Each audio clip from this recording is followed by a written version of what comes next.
السلام عليكم ورحمة الله وبركاته. لقيت أحد الجيران اليوم ويشتكي إلي ويشكو إلي من حالته المرضية التي أدركته بسبب ما يأتينا من أخبار إخواننا في أرض العزة. فقلت له: سأحكي لك قصة تقرب لك الموضوع، لأن الرجل قال لي: أليس الله على كل شيء قدير؟ أليس الله بيده ملكوت السماوات والأرض؟ لماذا لا يهلك هؤلاء؟ لماذا لا ينصر هؤلاء المستضعفين؟ فقلت له: لله الحكمة البالغة، ولكنني سأحكي لك قصة. هذه القصة أن ملك من الملوك كان هناك رجل صالح أخذه وهدم بيته ونقله إلى مدينة أخرى من مدنه وجعله واليا عليها، وأعطاه من المال ما أعطاه، وأعطاه من السلطان ما أعطاه، وأعطاه من القصور ما أعطاه، ومن الجنات ما أعطاه. ورجل آخر عند هذا الملك ظالم فاجر أخذه الملك واعتقله وسجنه مدى الحياة وهدم بيته. أترى هذا الملك أحسن أم أساء؟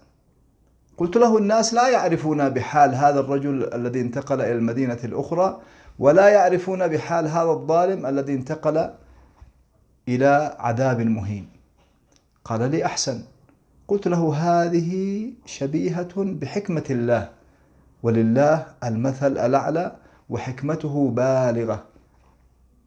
ولذلك يقول سبحانه وتعالى: إن ربي لطيف لما يشاء إنه هو العليم الحكيم. ويقول سبحانه وتعالى: لتعلموا أن الله قد أحاط بكل شيء علما وأن الله على كل شيء قدير. ويقول سبحانه وتعالى: إنما يوفى الصابرون أجرهم بغير حساب. قلت له: أنت لو بشرت بالجنة من رسول الله أترغب ساعة واحدة تبقى فيها في الدنيا؟ قال لي: لا. قلت له: هكذا نحسب إخواننا المظلومين من المسلمين الذين هدمت بيوتهم على رؤوسهم. الله سبحانه وتعالى نحسبه كذلك، وهذا ظننا بالله، يريد أن ينقلهم إلى دار هي خير من هذه الدار، هي دار البقاء، دار جنات عدن بجوار النبي صلى الله عليه وآله وسلم. فسري عن الرجل واستنار وجهه. وهذه حكمة الله سبحانه وتعالى، إذا تدبرناها هانت علينا كل مصائب الدنيا. تحياتي لكم واحترامي.